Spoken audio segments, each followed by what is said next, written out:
With all that said, let's calculate how much heat is evolved.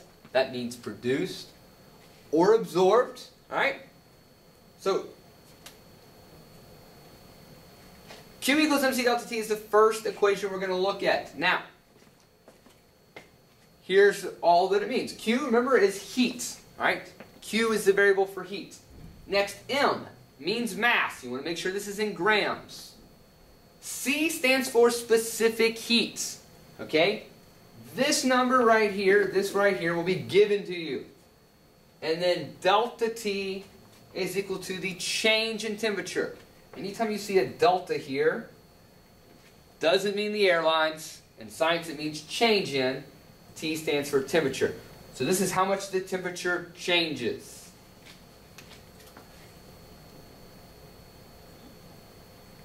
So we have a question up here. If the temperature of 35.0 grams of water increases from 25 degrees Celsius to 50 degrees Celsius, how much heat has been absorbed by the water? Well, first of all, let's look at this. How do I know it's absorbed? Well, look at the temperature. It went from 25 to 50. It's going up in temperature, so it must be taking in energy. So, I want to know how much heat is absorbed. In just a second, we'll go to the second question, which is how many calories have been absorbed. All right, first question. How much heat has been absorbed? Energy. Well, I have a change in temperature. So what equation do we use?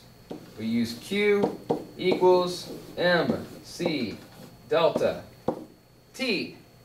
All right? So with that being said, I want to know how much energy is being absorbed. So I don't know Q. So Q equals the mass of the water. If I scroll back up, I see my mass is 35.0 grams.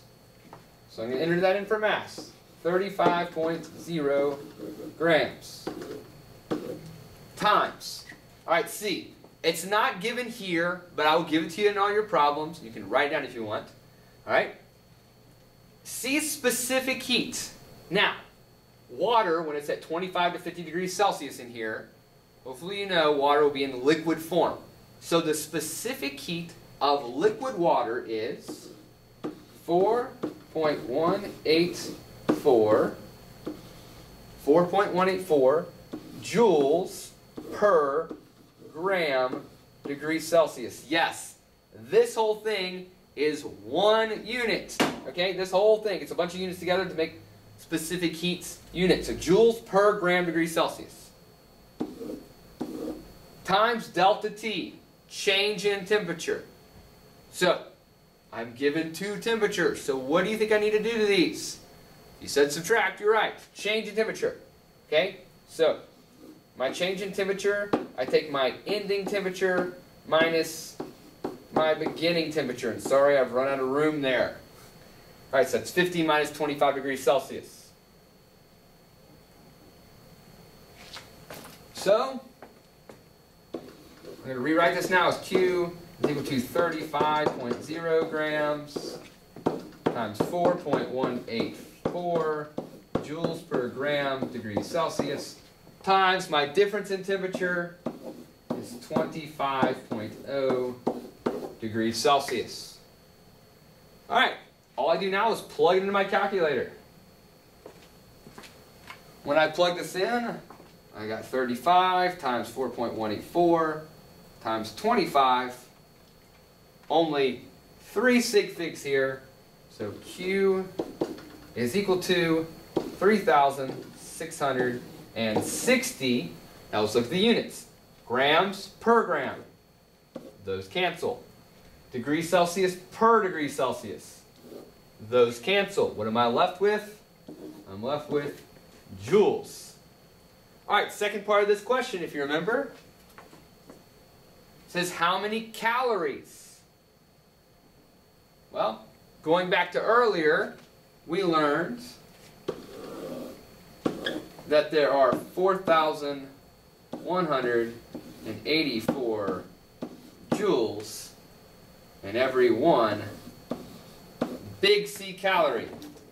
If you look carefully here, it says capital C calories. That means big C. So this is our lovely conversion. Do 3,660 divided by 4,184. And I get 0.8. And we need 3 sig figs, 0.875 big C calories. And there's both my answers for that question. All right? If it went too fast, pause at points, rewind, look back over it. All right. How much energy must be lost to freeze 12.7 grams of water? All right. When you're freezing the water, remember, once it gets to a certain temperature and you're just freezing it, it's no longer changing temperature. And so, our equation that we use is delta AH, oops.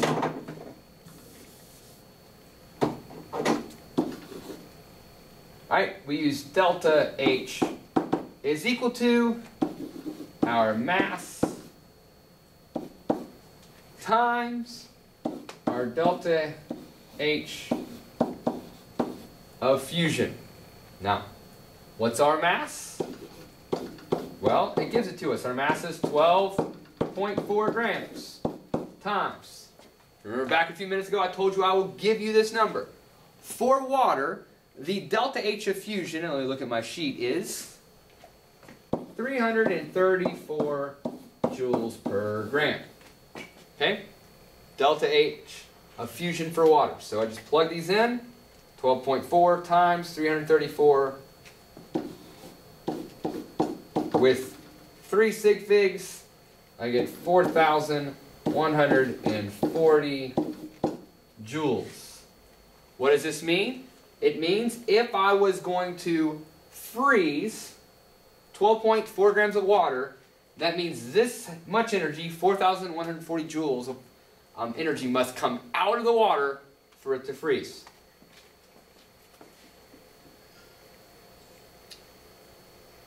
Last calculation to look at. All right. Remember back, I lit a potato chip on fire. So, if 150 joules of heat were given off by the barbecue Lay's potato chip, and the mass of the potato chip started at 2.11 grams, and after burning was 1.67 grams, what is the heat of combustion of the potato chip? All right, new term here. Heat of combustion. It's a very simple calculation. All right? All you do with heat of combustion, all right? So heat of combustion is equal to the energy given off divided by mass of burned substance. Now, energy given off is pretty straightforward. How much energy you get off? 150 joules. So, heat of combustion, I'll just put that as HOC, HOC, that's kind of weird, is equal to, energy was 150 joules, divided by mass of substance burned. Here's what that means. That means the change in the mass. That means how much actually of it burned off to give off this energy. How do you do that?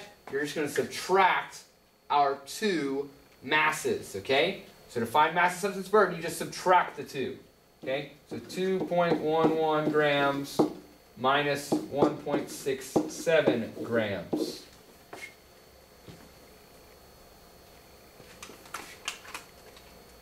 Alright, so 150 divided by my 2.11 minus 1.67. Notice I have these in parentheses down here. Very important if you enter it to your calculator like that. So my heat of combustion, or HOC, is equal to 300, and let's see, we only have 2 sig figs here. So 340 joules. Now these grams don't cancel, per gram. Joules per gram. What does this mean? That means every time I burn a gram of potato chips, I get 340 joules of energy coming off of it. Alright, it's very important that you know these calculations for your lab. One more last thing.